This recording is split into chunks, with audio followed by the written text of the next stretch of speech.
My name is Judy Palfrey. I'm a pediatrician from the Children's Hospital here in Boston. And in conjunction with the Institute Politics, we at the Children's Hospital are sponsoring this forum on Technology's Children. This is part of a conference that we're holding for 2 days here in Cambridge with a project called Project School Care, and a number of the people who are here are participating in that conference. We've called that conference in recognition of the fact that there is a new population of children emerging in our society. Children who would not have been seen 10 or 15 years ago, but who we recognize in the halls of our hospitals, we see in our wards, and that we're increasingly now seeing in the community. I might describe to you a situation that we see quite frequently in the hospital corridors of a small baby with a nasal cannula, two little pieces of plastic in his nose, and that cannula is connected to a source of oxygen that his mother might wear in a little bag that hangs on her shoulder, much like any other handbag. And that child is receiving oxygen for 24 hours a day because he has lung disease. Another child might not be able to eat for one reason or other. Perhaps his mouth muscles don't work terribly well, and so his doctor has decided that the way to feed that child would be to put a tube in his stomach and deliver food through that tube in his stomach, a gastrostomy. This is increasingly being used. As a matter of fact, one of the groups that we use this kind of technology for are children who are failing to thrive. And increasingly, of course, the AIDS babies fall into that technology dependence because of their failure to thrive. Other kinds of conditions exist as well where we use the technology at hand to allow children to have a fuller life. So we've been meeting over the last day to acknowledge the existence of these children. We think there are about 1,000 or 2,000 of these children in our state, to look at the problems that they're facing in terms of financing and in terms of their life in the community. We believe that this group of children will increase over time because of the technologies and because of the kinds of interventions that we're making. And therefore, we believe that it's important to have policies for these children. So we've called together tonight a panel of experts who know about this problem to talk to you, to think about the challenges ahead. We have Vince Hutchins, who's come to us from the Federal Department of Maternal and Child Health, Betsy Anderson, who is a parent expert. I think that's the best way to describe Betsy. She is a parent, but through all of the work that she's done with the Federation of Children with Special Needs, really is an expert in the area of children's policies.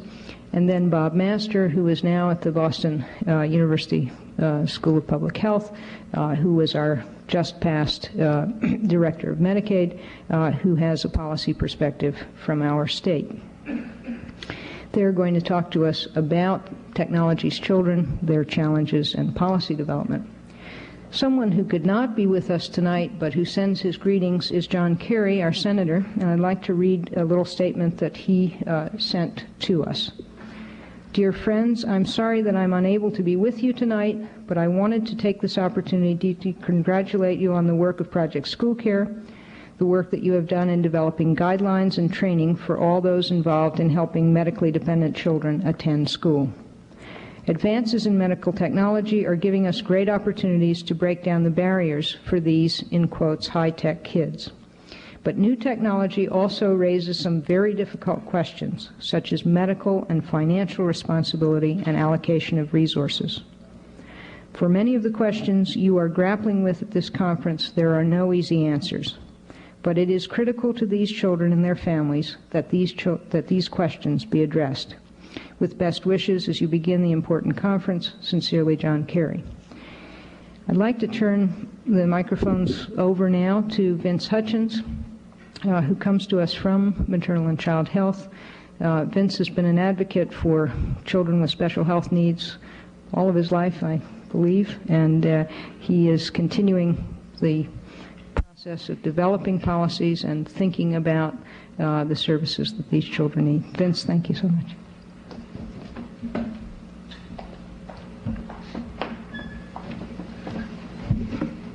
Thank you, Judy.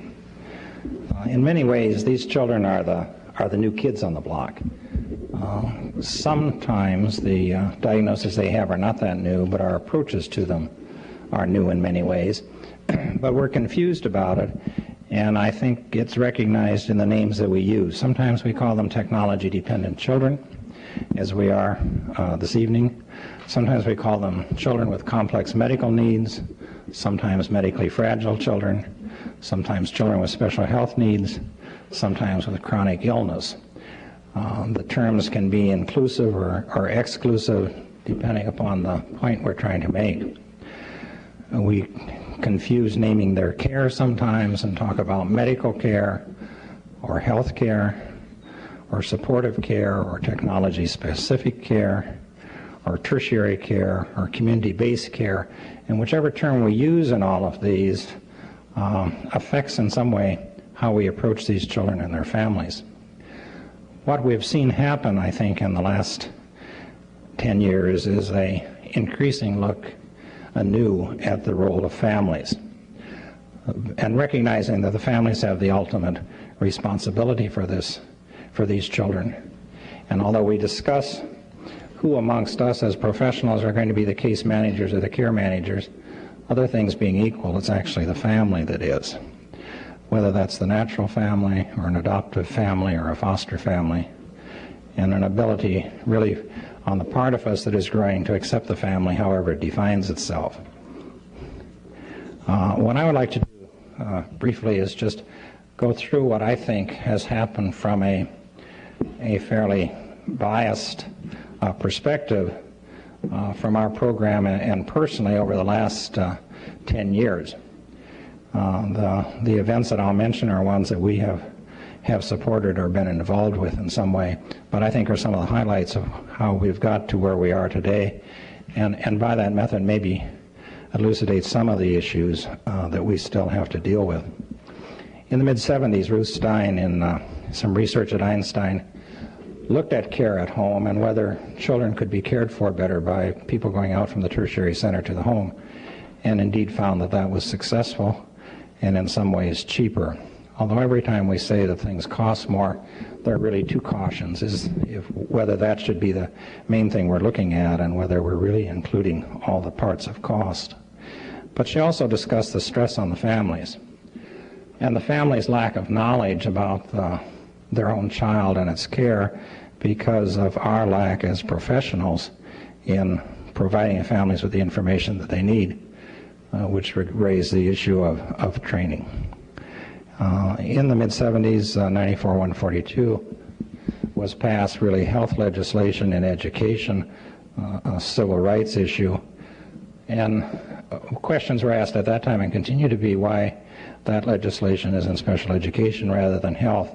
I think raises the question of whether health leadership had failed so that the legislation came in that way, and that the related services of education are actually the comprehensive services of health, and that remains an issue I think we continue dealing with. In the late 70s, the Vanderbilt Chronic Illness Project that was led by Nick Hobbs and Jim Perrin, Henry Iries and May Shane, gave us a great deal of information about children with chronic illness, those children with essentially low prevalence diseases, and the commonalities across the diagnostic categories on the needs of the children and their parents.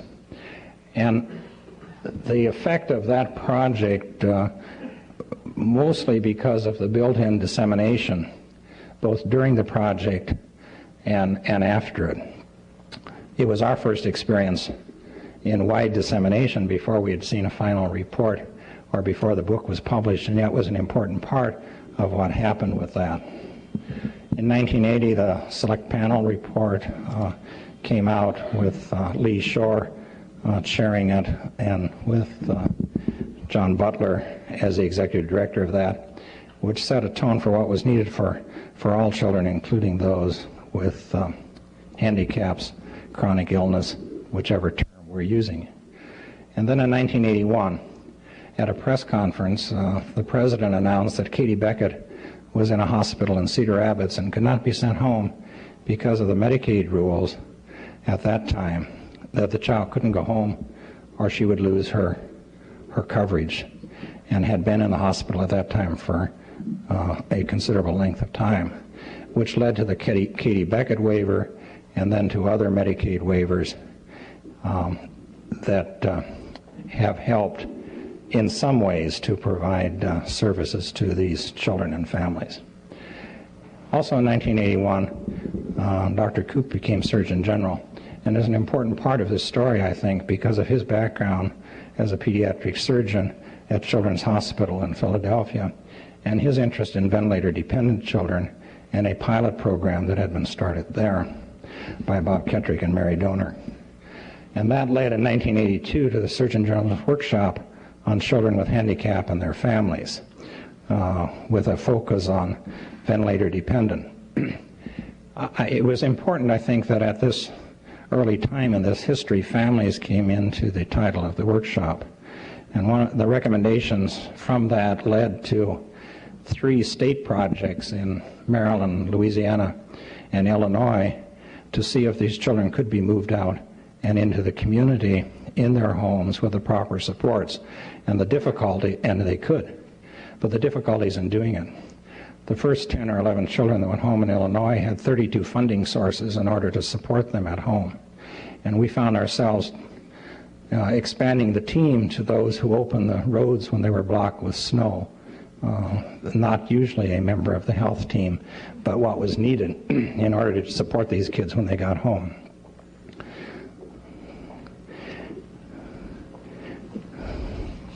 In the mid to late 80s, there was a conference held in Minneapolis on youth and transition. That is, what happens to these kids when they become adults, or how do we move them from the youth years, however we define that, into adult services when there isn't much there often for youth. There's even less if you're an adult, and the kind of support services that they need. There's been a lot of discussion about transition issues, and I think that's one of the areas that needs considerably more attention because we haven't done much with that yet. In Houston in 1986, there was a conference on school-age children with health impairments, sort of beyond 94-142, and what do we do for kids who need related services but don't necessarily need special education. And one of the recommendations in that conference was that a group should get together to develop model guidelines for health procedures in schools, which is being carried out these 2 days in Boston under Dr. Palfrey. Also recommendations at that time was to do something about school absences and attendance and home tutoring, and again transition, life planning, career preparation. And those recommendations are being followed up by another project here in Boston that Debbie Walker and Jim Perrin are conducting. Then last year in Houston, a Surgeon General's conference, again sponsored by Dr. Koop, to promote family-centered, community-based, coordinated care. This time co-sponsored with the Academy of Pediatrics, because these problems can't be solved, as we've seen, by one agency. They also can't be solved only in the public sector, because most of these children are seen in the private sector, and unless the private sector is involved in the care and planning of the care for these children, we will not be successful. An important element that occurred was a publication that was put out by the Association of Care of Children and Children's Health, where they listed the elements of family-centered care under the general concept that children, the constant in their life is the family, not those of us who come in and out providing services. I'm sure Betsy will talk more about that. And then an Office of Technology report a year and a half ago the Office of Technology Assessment, being an arm of Congress, that published a report on technology-dependent children and recommendations what should be done with them as these issues are moving into Congress and into state legislatures. And finally, this spring, a report of the Task Force on Technology-Dependent Children, a report to the Healthcare Financing Administration and the Congress about what could be done, what should be done for these children. Issues remain in financing, which I'm sure we'll hear about, greatly unsolved. Hospice care and the role of hospice care in children's services and the transition issues that I mentioned before. I look forward to our continuing discussion.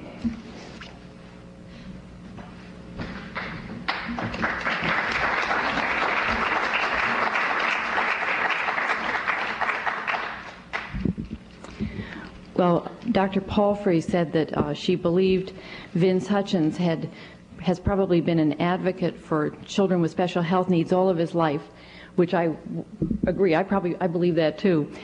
For myself as a parent, and like many other parents, I think, the world of disability was not one that we came to naturally, but it was something that once having a child with a special need, we found ourselves sort of galvanized into action and into doing things that some of us never in our wildest dreams imagined we would be doing. My own son, who was born with spina bifida, is in his early 20s right now. And so the time at which we were beginning to become involved with things was a time when the world looked pretty different. And I was saying earlier today that we actually lived just a few blocks from here, so our first efforts to enter our child in school were really right in this neighborhood that many of you here are probably familiar with. And thinking about school issues for children, children with special needs, children who are technology assisted, made me kind of think back a little and sort of get out some of my old materials. And some of you in this audience may be familiar with some of the written materials from those early days, but I pulled out my old copy of The Way We Go to School, The Exclusion of Children in Boston, which was a really dramatic kind of report that was issued by the Task Force on Children Out of School, which is now known probably to many of you as Mass Advocacy Center. And in an incredibly simple way, they very effectively documented, to the extent that that was possible, what the situation was for children in Boston, although they were very clear to say that Boston itself was merely a symbol, really, that this was true of other cities and other towns, and it was true not just in Massachusetts, but across the country. And I looked back to remind myself of what kinds of children they were talking about. What they did, by the way, was they had very effective photographs of children with various kinds of special needs, and then they talked about them in those categories. For children with physical disabilities, they talked about a couple of kinds of kids who were not in school. One of them that they described was a little girl who had had seizures when she was 4 and who was fully controlled by medications, but whom the school system found that they really didn't feel they would be able to handle her in school because she might, something might happen. The other was a boy whom they talked about and they didn't really describe in detail his disabilities, but he was found unacceptable to the school system, and so as a consequence attended the Cotting School for Handicapped Children, which is a private school, which was then called the Industrial School for Crippled Children. And for myself as a parent, I had decided I couldn't handle the name, so I had never investigated. But at any rate, this student went through his 12 years at the Cotting School and then entered the Army, where he was found perfectly fit and able to serve his country, but had not been found fit enough for the Boston Public Schools. The third category that they talked about under children with physical disabilities were pregnant girls, which for those of you who don't remember or never imagined that was a physical disability, that was one of the major categories. So that was the way physically handicapped children were kind of viewed. The image, the idea that children like the children we're thinking about tonight would ever be in school was beyond anybody's imagining at all. And so I think it's a real testament to the systems and the services that we've been able to put in place, because the question now is not really so much, whether the children should be in school, although there may be a few children for whom that's the issue, but really it's what's the best way, what's the best way to serve them, and what do we need to do, what are the kind of mechanics and things. But we're not any longer as a society saying, should these children be educated, which was exactly the question we were really asking ourselves 20 years ago. And for myself, my son, whose disabilities were fairly extensive, being paralyzed at a high level, but the major thing that kept him out of school and kept him in an institution was really the issue of incontinence, because he has no control over bladder. And that was one of the worst disabilities you could have if you were to attend public school anywhere in the United States. And so we were actively seeking out, new devices, new mechanisms, and trying frantically to try to work with somebody who would help us. And actually, one of the people who's participating in the meetings this week is exactly the physician who listened to us and who helped us try to figure out something that would make my child acceptable to the school system. The school system was not going to bend, but we were going to have to do all that kind of changing. I was looking to as a sort of comparison, thinking, as we all know, I think about all the children who are in school today, and I was noticing an article that's in this week's Time magazine, and it's actually in just sort of right there at the very beginning, and it's a special advertising section by I think a number of drug companies, and it's got 8 pages of advertisements called Future Drug Therapies and Treatments, and it describes incredible things that have taken place, and it describes new technology and things sort of coming up, and it talks about the availability in our society of 2,400 different kinds of prescriptive drugs, almost all of which have become available since World War II. And it's quite an amazing kind of article, and it has a glossary of terms. I think now this is a magazine geared for these. This is part of the popular press, but they're talking about new ways to take your medications. Transdural, intravenous, magnetic particulates. Things that I've never heard of myself. But I'm thinking, well, we better get the schools ready for some of these implantable pumps, ophthalmic, this and that. And I think they will be ready for some of these, but we've come a long way. And just a couple of pages later in this, there's a computer advertisement, and it's a very colorful kind of photograph for a business, and it says, "The person who did this can't draw a straight line." And I thought, gee, and that's also the kind of thing that we're thinking about for lots of kids with very severe kinds of involvements, is the role that computers can play in their lives, and how we can really make computers work for the kids that we care about. So there's a lot of awareness that's going on in our society, and our meetings today and tomorrow will really be addressing, well, how do we bridge that gap between awareness and I think a readiness to serve kids and an awareness of technologies, but then how do we sort of make that a reality? The systems, and Dr. Hutchins talked a little bit about this, but we've developed some extraordinarily complex systems, as many of you here probably are aware. And from my sense as a parent, it's a little bit of a kind of double-edged sword. That is, I have the feeling that in a way, if we had not become so very specialized in our approach to care, that we might not even be here tonight. I mean, there might not have been all these advances, and therefore we might not have any kids who are technology assisted to be even thinking about. So I think that focus on technology has really paid off in a lot of ways. At the same time, we have allowed our systems to become extraordinarily separate and focused. And so I think our real task is to develop better connections between systems, among systems, and to know those places where systems need to overlap. It's not that everybody needs to do everything, but we need to know where those intersections are. For children, the intersection between health and education is a particularly critical one, and so that's particularly what we're discussing during these next 2 days.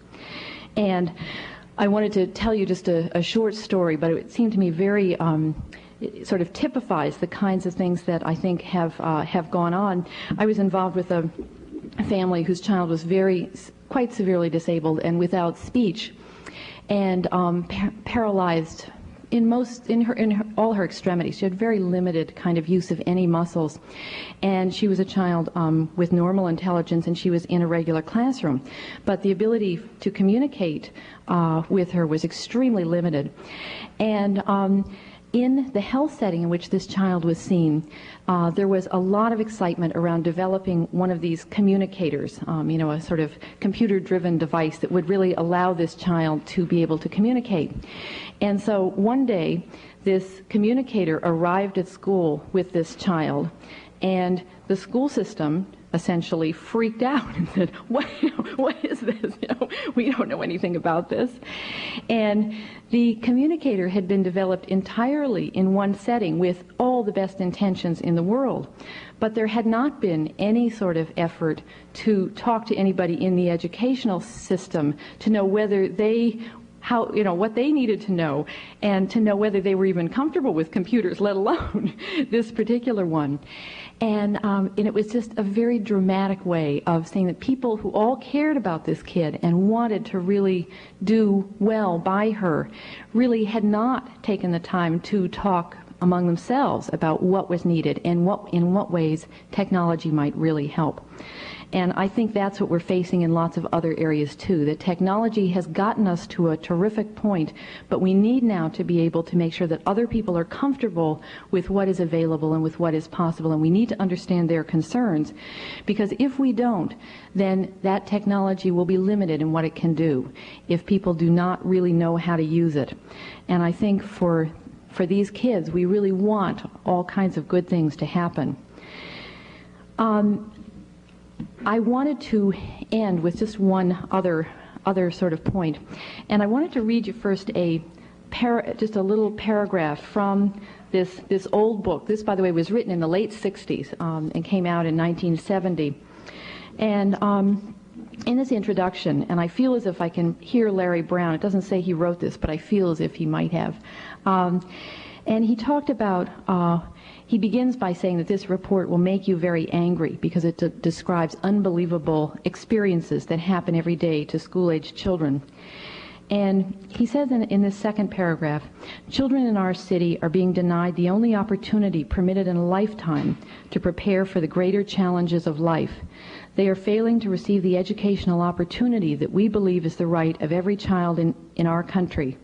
And their beauty, the inner beauty of children, is being scarred, perhaps unalterably. I think we are in a position where we may get, it's very easy with technology and with these complex systems to kind of get lost in all the little details. And so the thought that I want to leave you with really is that technology allows us really, I think, to have a vision for children. It means that children have a future, and that the challenge for us is really to be able to work together and to work out all the little difficulties, all the little glitches that we all know can take place both on the human side as well as on the mechanical side of things, and to think about and to help children really have a future, something that I think these kids, many of these kids, did not really have previously. Thank you.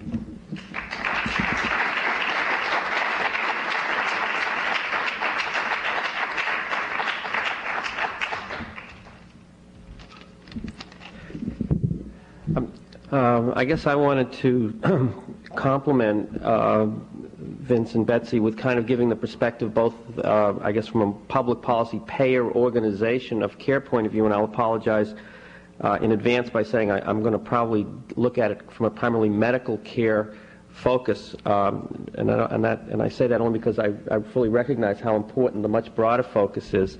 My experience before going to Medicaid was as a physician, not a pediatrician, but as an internal medicine physician who had spent the better part of my professional career dealing with adults with severe disability and chronic illness and the delivery of organization of care. And I really was convinced that the way we were doing it and financing it and organizing it was incredibly irrational.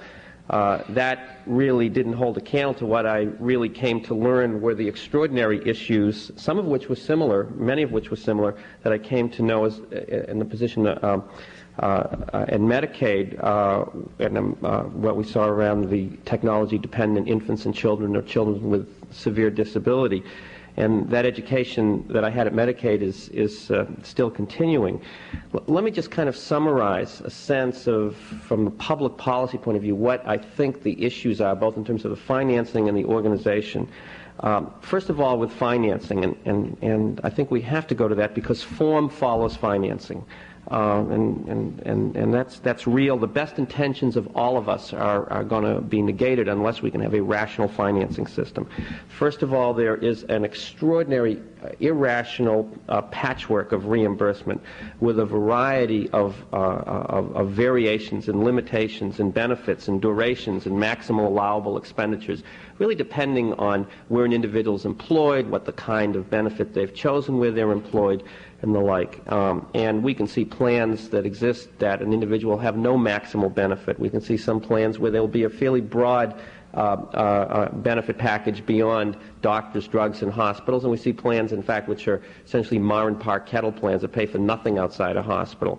We see some plans that have pretty good flexibility in terms of what we call exceptions to benefits, where an insurance company could, in fact, look through a case manager at a family and a technology-dependent infant or child and say it makes some sense to pay for things we don't normally pay for. And we can see, in fact, the vast majority of plans where there is nobody home when it comes for flexibility around extending benefits. There's this extraordinary patchwork. Of course, we have a payment system that's tied to people, that basically goes to people on the basis of where they work or whether they can work, which has some degree of irrationality. We know from our Medicaid experience that the burden sometimes of an extraordinarily ill, chronically ill or disabled child is the very factor that oftentimes forces a family to disintegrate, where the working member of the family leaving that individual without insurance based on where one's work, and then dependent either on no insurance, either having no means or dependent on the state. After we have this patchwork of private insurance, then the next thing we'd have to say in the way of funding is probably a big black box of nothing. So many people basically try to do so much of non-hospital care, basically finance themselves, support care, personal care, some medical care, and this is essentially all of the efforts of family or family supports that are seen that basically kind of come on in out of sweat, that are not really adequately financed or financed out of pocket. And then there comes, usually as the safety net, the catastrophic disability, long-term care insurance, and medical care insurance, the Medicaid programs in the various states. And of course these vary with respect to eligibility and benefits and rules from state to state. Fortunately, in Massachusetts, we have a fairly liberal Medicaid program with respect to both long-term care and medical care benefits. There are other states where there are not. Then within the Medicaid programs, as was mentioned and addressed with the Katie Beckett situation, a whole series of irrationalities. Medicaid that would pay for an individual that was institutionalized, viewing essentially that child as being their own, having their own income based on financial eligibility, but as soon as the child went home to the family, Medicaid payments stopped, perhaps needed to pay for the very things that were necessary to keep the child out. We had a situation about a year ago when I was at Medicaid where we had identified a ventilator-dependent infant at Boston City Hospital that had been living in the neonatal intensive care unit at Boston City Hospital for months and months and months. The issues were no longer biomedical, but were clearly developmental. Investigation of why that child was living there turned up the fact that we had an extraordinarily committed mother that wanted to take this baby home. In fact, had learned all of the techniques and technologies to manage that baby, and the problem was that she needed babysitting for the other kids, and a reimbursement system that would not pay $20 to $40 or $50 a day, because that was not a, quote, medical service as determined by the feds or Medicaid. A reimbursement system that would not pay $20 to $40 a day for babysitting paid $2,200 a day for months in a hospital. It made no sense. So we have this financing patchwork of irrationality, which I think determines the kind of patchwork of services. And then we go to the delivery system, and we see a similar patchwork. And the patchwork there is the medical decision makers, and again, I'm going to take a primarily medical focus, are of necessity pretty much the only place where real decisions are made from a medical care or resource allocation point of view are really in a hospital. There are really many of these infants and children that were familiar to us at the state Medicaid program. We found little, if any, role of community pediatricians, and I can fully understand that. Given the operational characteristics of a family physician or a pediatrician in a traditional ambulatory practice, it's difficult or impossible to try to manage the needs of a primarily homebound, severely disabled infant or child, and not to mention the biomedical issues, the lack of familiarity, and the like. There is, and we were and are unbelievably impressed by the extraordinary array of resources that exist in a community that can be involved in the care of severely disabled children. And we're seeing a revolution in our midst in the last 5 to 6 years with the proliferation of so-called high-tech home care that can do enteral therapy, infusion therapies, the most sophisticated respiratory therapy, including ventilator therapy. There's home health, there's private duty nursing, personal care. You can bring laboratory into the home, you can bring other diagnostic modalities into the home. They're all out there, but in fact they're in kind of Brownian motion or in competition with each other. They are not in any way linked in an organized way where a coherent clinical ethic can be transmitted across all of these, or a coherent management approach could be transmitted upon these and brought to bear to aid that family in the home. And each of these components have their own organizations, their own imperatives, their own limits, their own incentives. Home health is driven by the regulatory imperatives of Medicare, Medicaid reimbursement. The high-tech home care tends to find that part of the market where you can make some profits on drugs and DME. And the like. A physician that I know who's been dealing with this problem and marveling at the proliferation of high-tech home care analogized this to really to the sophistication of a space shuttle that's available, however, with nobody essentially driving it. It's flying itself, or the people that are calling the shots are back at Houston or mission control. There's nobody that's making it work, but it's out there, and you can do an extraordinary amount of hospital technologies out there. As a consequence, the hospital, children's hospitals, floating, really becomes the only recourse for all kinds of care, acute care, the ongoing care, every kind of decision-making possible. And in fact, the hospital has been, there really is no other option to the acute hospital. This has not gone unnoticed to the payers. The payers have basically been aware, as you know, if we had to define the biggest single crisis in healthcare today, at least defined by most, as the crisis of cost. That's predominantly a crisis of hospital cost. If we look further, small numbers of people in hospitals are those that are driving these costs. All of the current cost containment efforts that are widely applied, gatekeeping, managed care, utilization, pre-screening, pre-certification, all of those kinds of techniques are irrelevant when it comes to the hospital use of populations, such as the ones that we're describing here. And that's the part of the hospital, I think, that's viewed as the crisis, as the cost crisis. At Medicaid, I was confronted constantly with the pressures to reduce the costs around Medicaid's hospital care, and we found in 1985 that 0.4%, 1,500 people in Massachusetts Medicaid accounted for almost 40% of the dollars spent by the Medicaid program in hospitals. And when we looked at that 1,500 people, a little under half were really infants and children with this that we would call severely disabled, medically complex or technology-dependent infants and children. So the crisis of cost for Medicaid was not the kind of top-down traditional cost containment mechanism, but then it could only lead one to say, what can we do to rationalize the care, or should lead one to say in a rational world, what can we do to lead one to rationalize the care for these small numbers of people that are both driving the costs, primarily because they're in hospitals because of this irrational patchwork of organization and delivery. Let me just end by saying, given this kind of analysis of the problem, what would be kinds of some of the policy things that suggest where we need to go? Well, I think first of all, in terms of financing, we need to end this separation of the sense of long-term care and acute care, that we have basically a payment mechanism that will pay for support in long-term care, which is usually the individual or Medicaid, and then acute care is paid by private insurance with limits on benefits or Medicare. The reality is, for this population, we're really talking about an individual that has long-term care needs and acute care needs, and they're mixed together in a very intimately. And in fact, you need a payment system that can pay across all of that, and not, this is my category, but this is not my category, spending all the energy and effort trying to determine what they're not responsible for.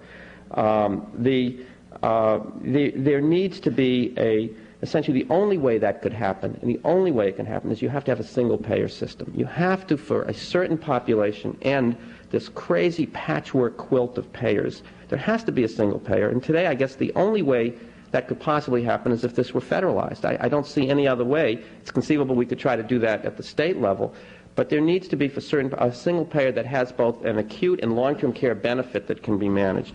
In terms of a delivery system, what's needed?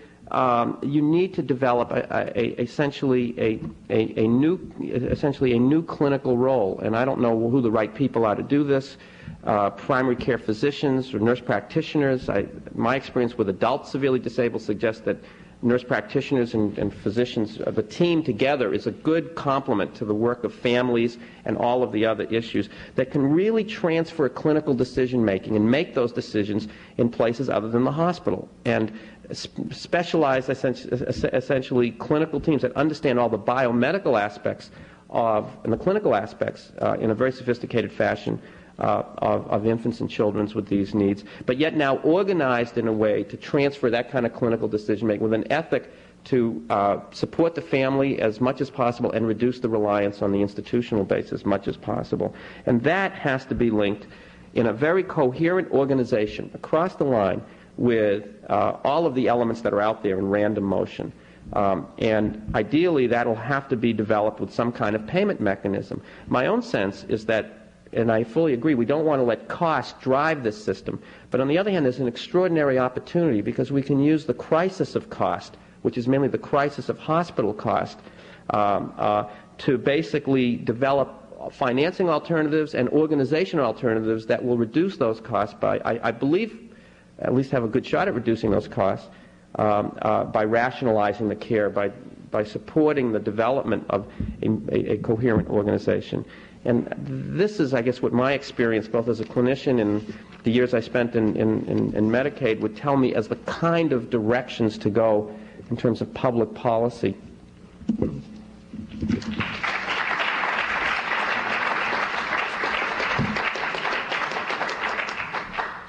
Thank you very much.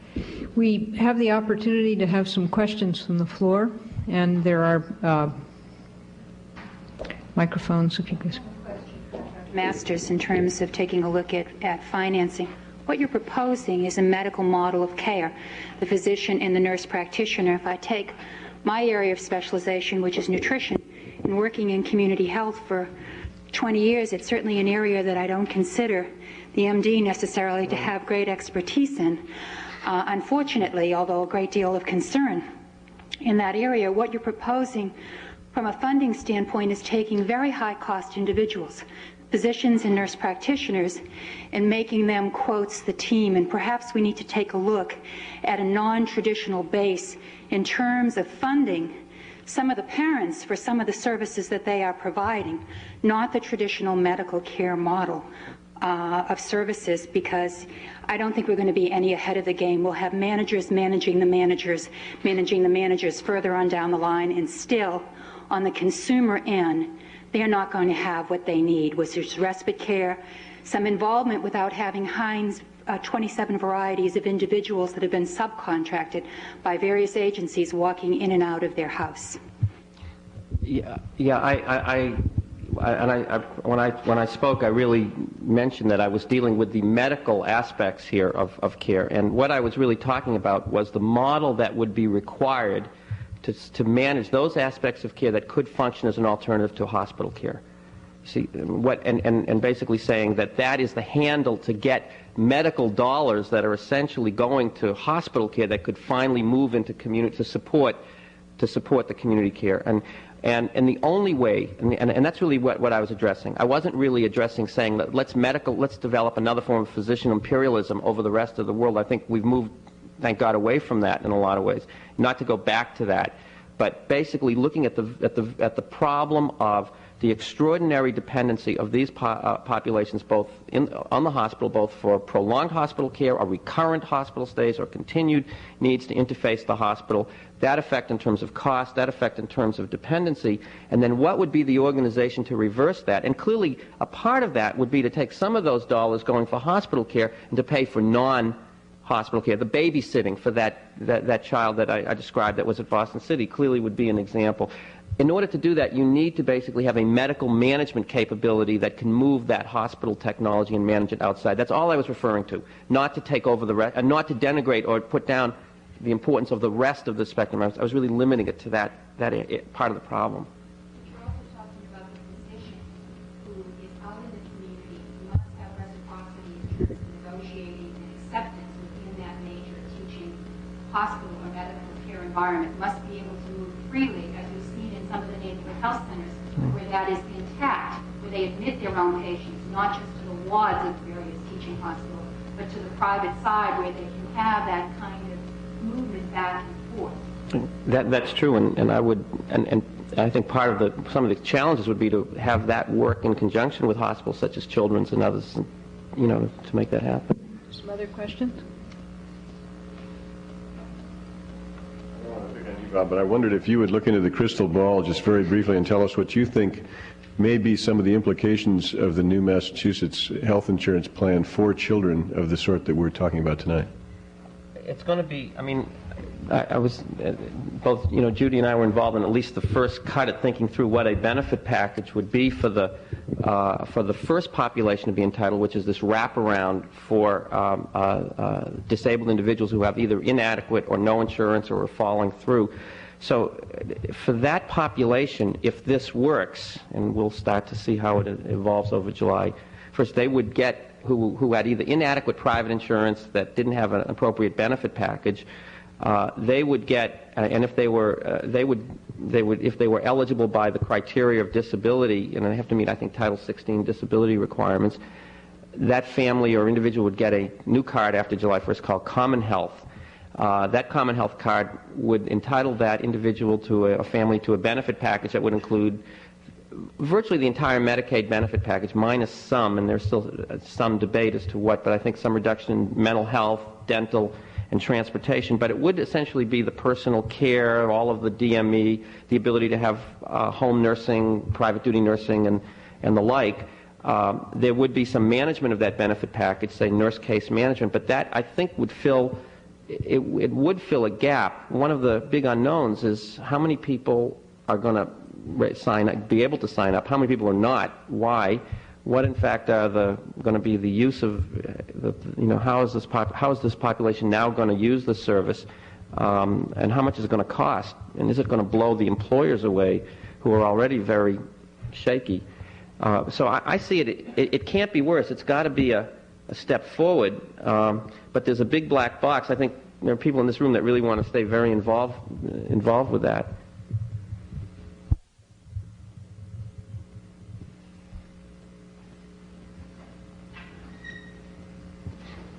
I wanted to ask Betsy if she would comment on some of the ways in which she sees parents and professionals working together on behalf of children's special health care needs, some of the changes that she's seen over time in this area. Well, happily, I'd say that's a very positive area, although there certainly are still ways we can go. I think the role of families has changed very dramatically over the last 10 or 20 years. And as other people have already commented, really parents provide a major portion of most children's care. So it is highly appropriate for parents to receive appropriate information, training, and to be to participate in all the kinds of decision making and planning that go on for kids. I think some of the models that we should be looking at are in fact some of those that have been developed in education. I think the process for planning under 94-142, not that it's without flaws, but it's something that provides a very appropriate kind of basis for thinking about. In health, we haven't seen exactly that kind of participation, although in many instances families are included in the planning and decision making, but not on a routine basis. It's much more at the discretion of the particular physician involved. We don't have an entitlement to it the way we do in education. But I would say that there is increasing recognition of the importance of including families, and I think families are not typically now very willing to sit back and sort of let somebody else sort of decide our futures and our children's futures for us. I think developing mechanisms in every area in which families' lives and our children's lives will be affected is one very important area. And for example, we're certainly meeting with people in Medicaid to talk about the new health plan that's going to be available in our state, and we're meeting with all the hospitals that provide major care for our children, as well as with the health department, to continue to talk about roles for parents on many different levels.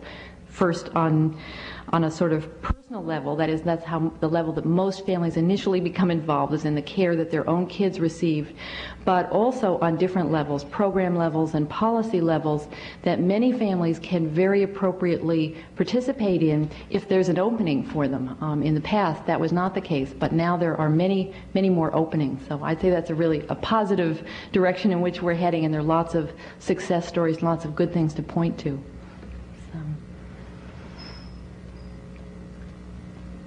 Bob, you used the term rationalized in a different way from the way that it's been being used in the newspaper this week. In Oregon and in Arizona, we're beginning to see some rationing of care. Do you think we're going to see that coming this way? I must say, I've been thinking that one of the presidential candidates might start saying, we don't want no rationalized health care, we want nationalized health care. But I wonder who that was.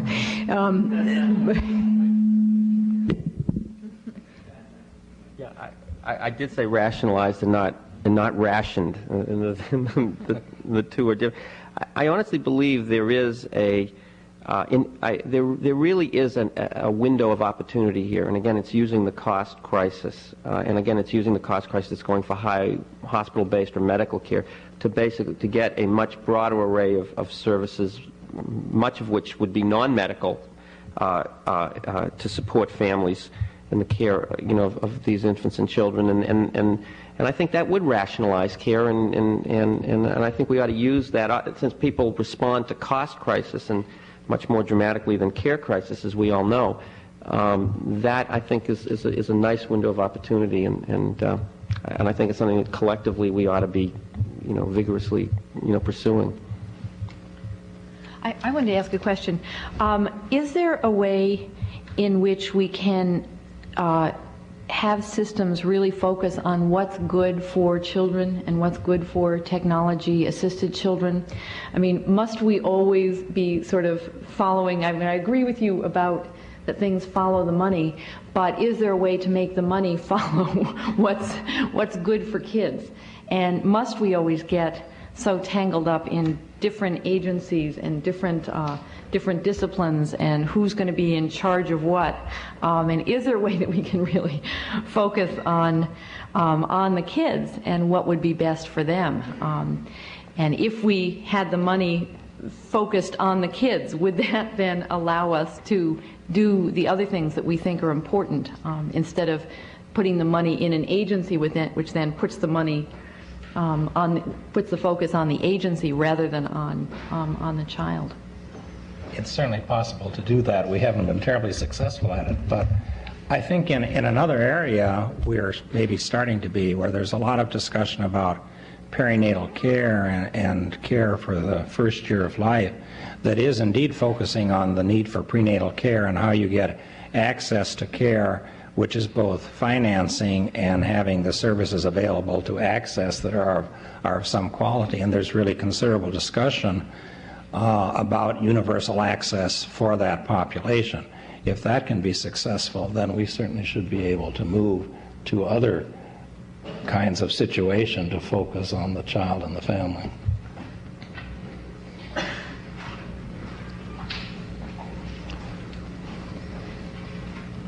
I've had the opportunity at this conference today to talk to several people, but I'm directing this specifically to Dr. Master.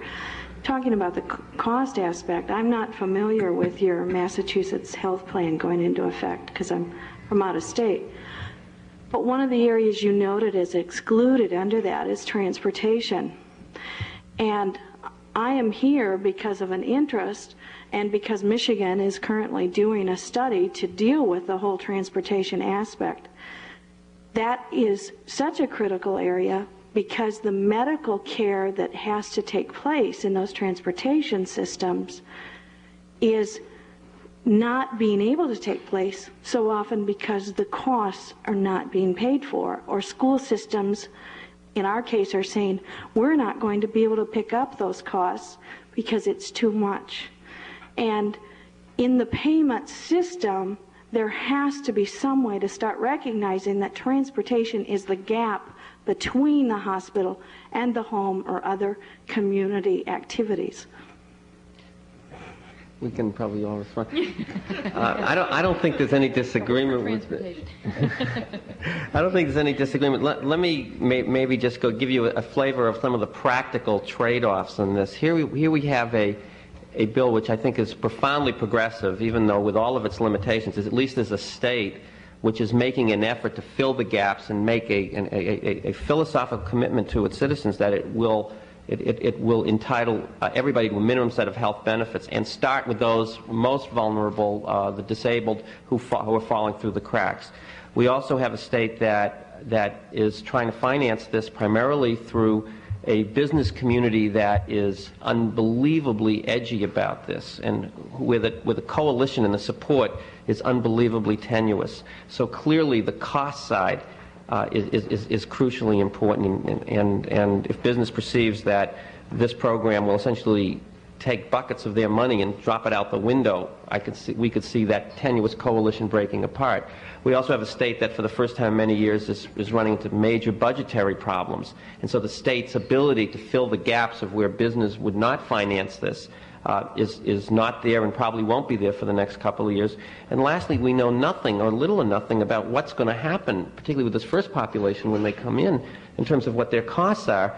So part of this is somewhat not political, saying what would be a compromise that could keep all of the interest groups at the table, the whole is greater than the part, recognizing that that this isn't a universal package of benefits, recognizing that you're right, and in many cases transportation is crucial, but also saying that can we at least get this thing launched with everybody staying together and then seeing where it goes. Hopefully people at this table, some of us will be involved on the steering of this disabled benefits program for the new Massachusetts insurance effort, and can stay involved. But that's kind of the kind of thinking, I think some of the compromise, at least that I've been involved in. I think so.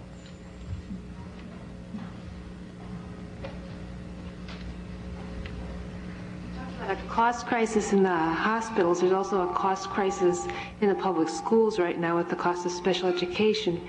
And I wondered if you saw how Medicaid funding or other funding, the Common Health Plan, could be used to help support some of the health care costs that were picked up by the schools when 94-142 was passed. I don't have a good answer for that. I would tell you how people would respond to that. and again, this is the way people think when you're designing insurance benefits. People would be an insurer in business who would pay the bill, or the state that would come in behind to pay the bill, would be very willing to pay for any service if it could offset, if it could substitute for a more expensive cost, that they would otherwise pay. So, for example, if business, a self-insured employer, or through their plans, or there's a willingness and a flexibility, in fact, seen now that really wasn't there a few years ago, to pay for any service, including non-medical service. But the bottom line is it would have to be viewed as an offset. What people are not willing to pay for, and what they would, in this particular climate, is anything that would be viewed as an add-on or addition.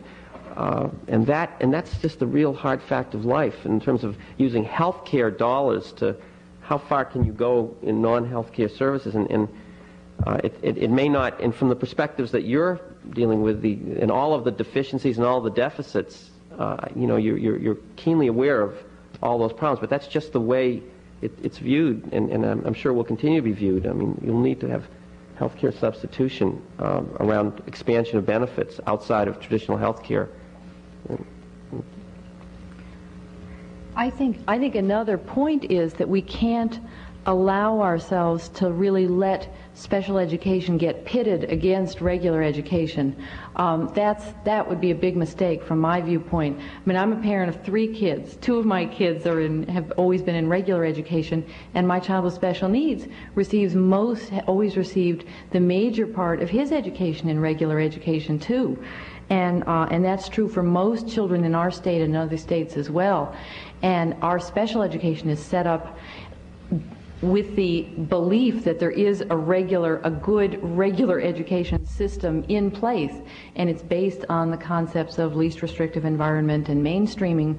And so everybody should in fact have a vested interest in having excellent regular education.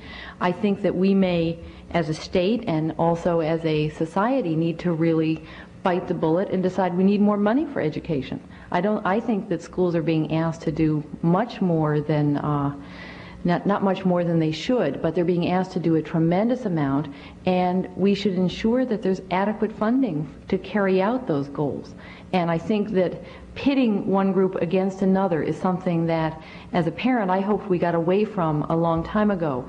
And so I've seen the editorials in our local papers, and I know that's going on in other parts of the country, but I think we should resist that, and I think we should work together to try to address the overall budget and not just look at these as separate kinds of issues.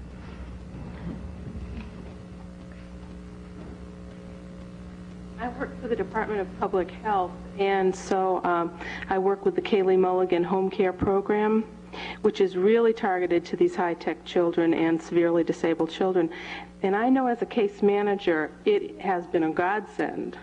It gives Medicaid to children who would otherwise be over income if they meet the requirements. And I just wondered, Dr. Master, how it's going, if you know from a money standpoint, and is there an end in sight? Is the well going to dry up, or what? It isn't. In fact, this last November 1st, Medicaid, after a long, and in fact, the efforts on the part of some of advocacy groups and many of the provider groups and many people within government, finally expanded its benefit package to cover for these severely disabled infants and children the home and community-based care for expanded the benefits regardless of income. And that began, and I think right now I don't know the numbers. I spoke to Ruth McKinnon a few days ago, but I think there are 30 to 40 such infants and children now in the program.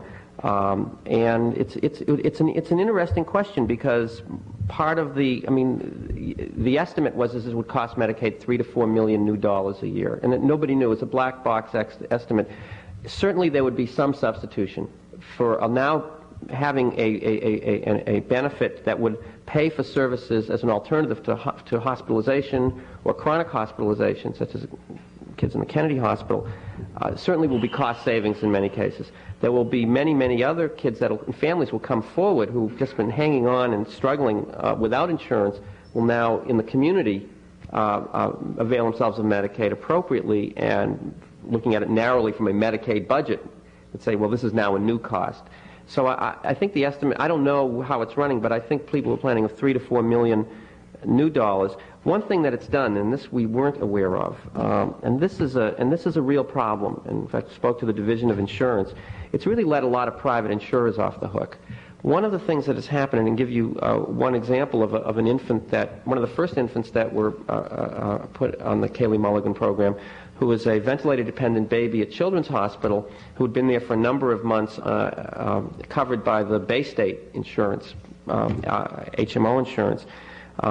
That normally Bay State would have an extraordinary incentive to have what they call exception to benefits, to pay for home and community-based care, private duty nursing, vent care, to offset what they were paying, and I think it was $1,500 to $1,600 a day, to be flexible with their benefits, above and beyond what they had in their benefit package, because it looked like there was no end in sight for this particular infant. This infant would have to live in the Children's Intensive Care Unit for the rest of her life. Once Medicaid came in with its Kaylee Mulligan, the Bay State Health Plan and other private insurance health plans can say, hey, it's not our problem, send them on over to Medicaid. And in fact, what we've seen, the people that are send Medicaid the applications the first few weeks when I was there were in fact the private insurers and the HMOs that were now finally having a chance to turf the financial responsibility. And so that's a real problem. And I guess it points up the problems of the multiple payers and each trying to say what they're not responsible. The problem of a Medicaid program when in fact it expands its safety net, which is in fact what it did, but also now starts to let others off the hook. And I think that was one of the things that wasn't anticipated.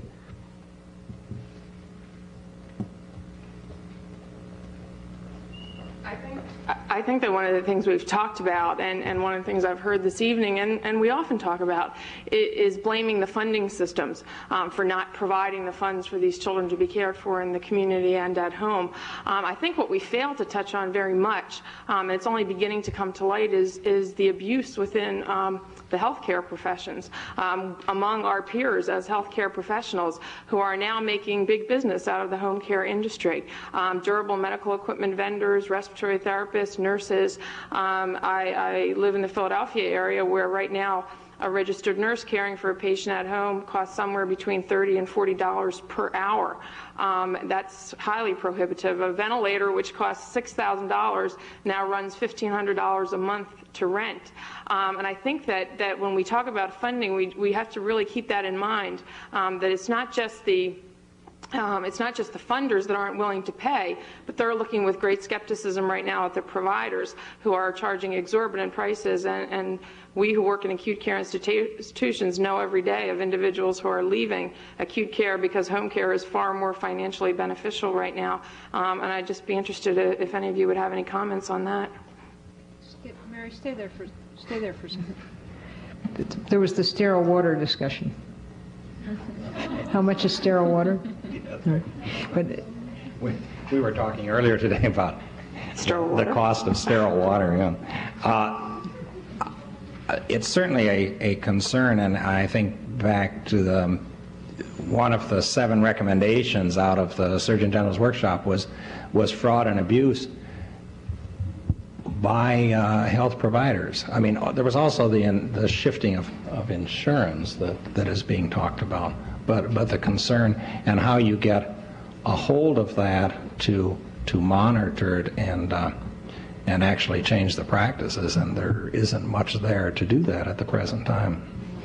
I wanted to ask Mary just to stay there because this morning she presented to us the OTA report, and one of the things that was suggested in the OTA report was that more Title V funds actually be voted by Congress and that they be designated to this. Is anything happening with that? Where does that stand?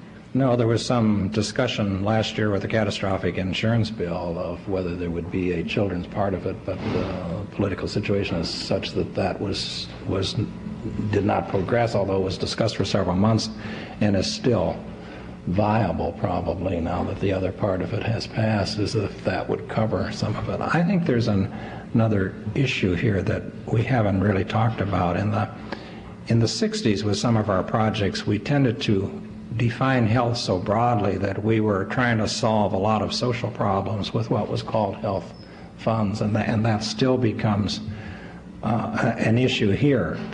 Because 20% of our kids or something like that live in poverty, and another huge number are uninsured by either public or private.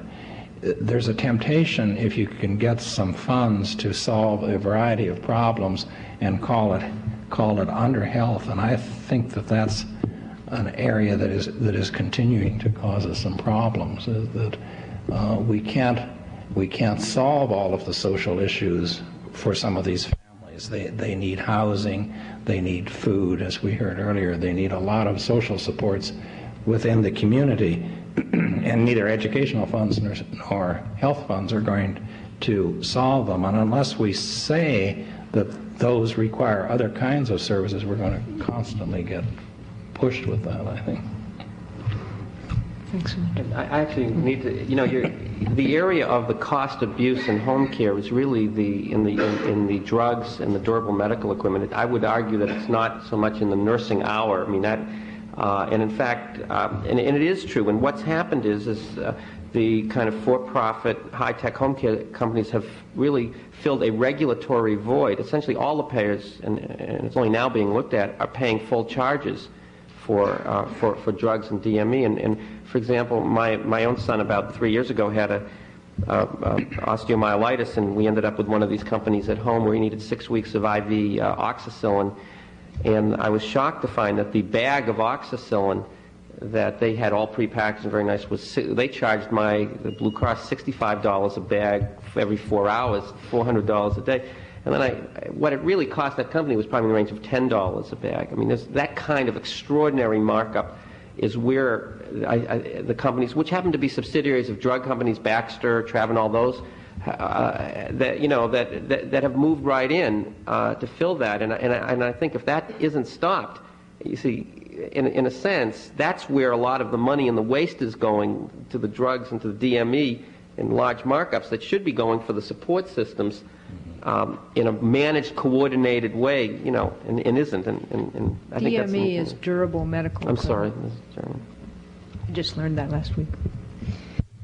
Well, are there any other questions?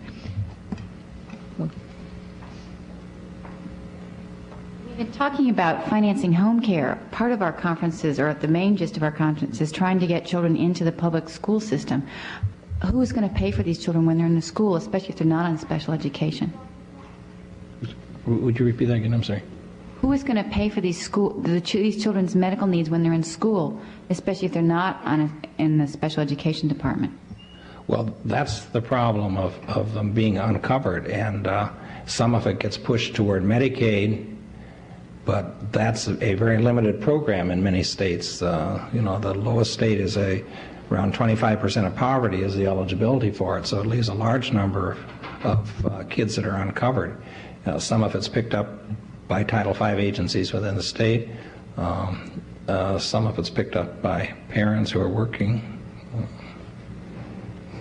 It's part of, I think, what we've just heard, is this uncoordinated system that we're dealing with.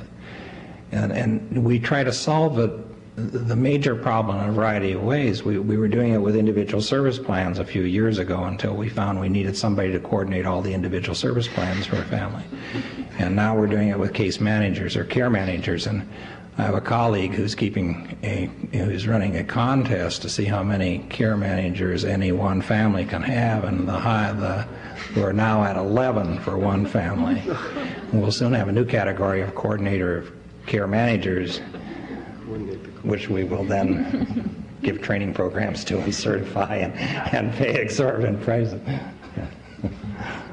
I want to thank our panelists tonight for a very enlightening evening, and I hope that a few people will stay and greet each other, and thank you very, very much.